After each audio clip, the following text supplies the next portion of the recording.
The situation is not good. The siege is really bad. Everything is closed now in Gaza. If you want to go out, you cannot get in. If you want to get in, you cannot go out. I can imagine one of you sitting here and want to go to Gaza and stuck there for a year, or waiting at the checkpoint to go back to his family for a couple of weeks, what that means to you. I will mention another thing that people here ask me about, like they asked me about the houses that destroyed in 2009, because they said that they attacked these houses and destroyed 17,000 houses because of Hamas fighters. I kept laughing about this number and kept laughing about the reason that they used to say that we destroyed these houses because of Hamas. But my house destroyed in 2004.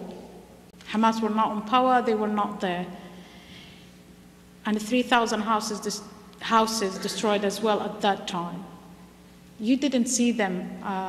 I can tell from your faces that maybe people didn't hear about this number of houses that destroyed in 2004. But right now, for the people in Gaza, you can find people in their homes, people in tents that lost their homes, and they cannot rebuild their homes. Why? Is that because they don't have money? Is that because, what kind of reason why they didn't rebuild their homes? And now we are a year after the cast-led operation, why they didn't start rebuilding their homes. One of the reasons that the Israeli army and the Israeli authorities said that they will not allow the building and materials enter Gaza. And why? They said because of Hamas, that they use the building materials like the cement to make rockets thrown to the settlement or other Israeli settlements. But also, it's fun for Palestinians to think about it a little bit. Why? Is it real reason, or what exactly the reason? I think now they're talking about new operation. Maybe they didn't want some Palestinians to lose their homes twice, so they kept keeping them wet for more houses to be destroyed, and then they will open the borders for the building materials, who knows. But for the people in Gaza, I'm sending this message because many people ask me to send this message to the people around the world. We don't need food, and we don't want money.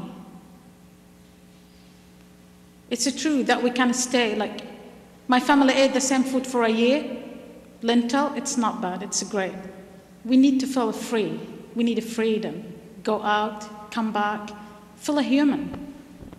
You all feel a human. If you wait at the checkpoint, you can imagine yourself waiting at the airport for a couple of weeks because you cannot go to your state.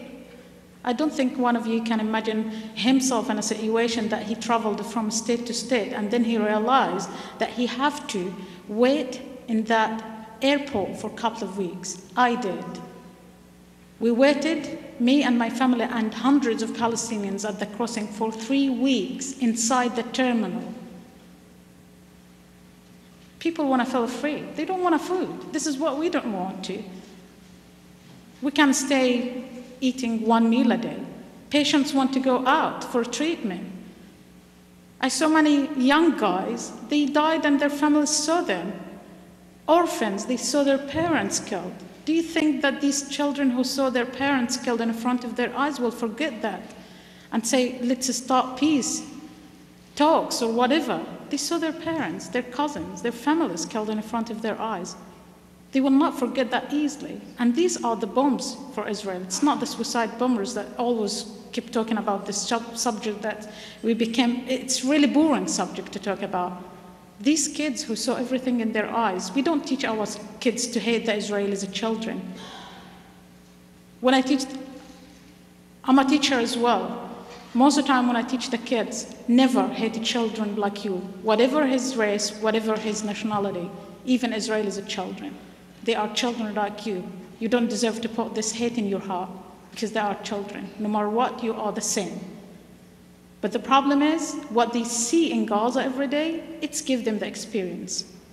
And they became older than the age. I was teaching kids 10 years old, and when I talked to them, I felt like, oh my God, 10 years old? No, I felt like they are 16 and 17. I never felt that they are children. So again, the message of the people in Gaza, it's not a message of need money or food, we need to be free.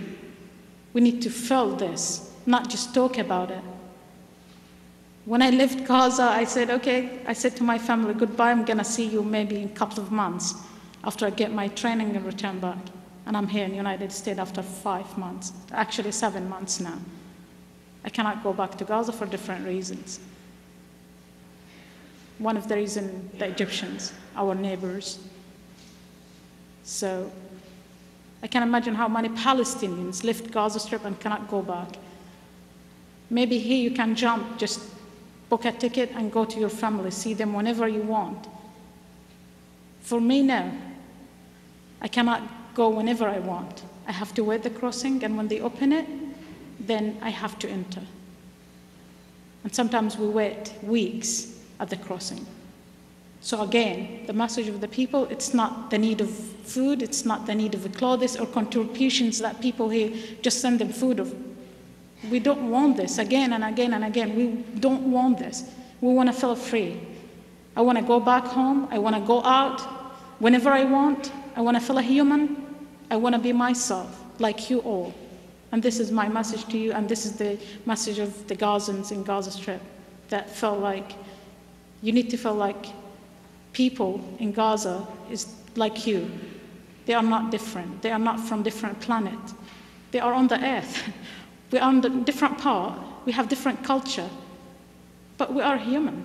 Do you see the skin of me? Is it different of you? If I get hurt, what's going to come out? It's a blood like your blood. It's red. All of us had the same blood. I don't think I'm going to have blue blood. So we're all the same. So think of it this way. Humanitarian side. It's not a conflict. We need you to feel like we are humans, and this is what we need as well. Thanks a lot.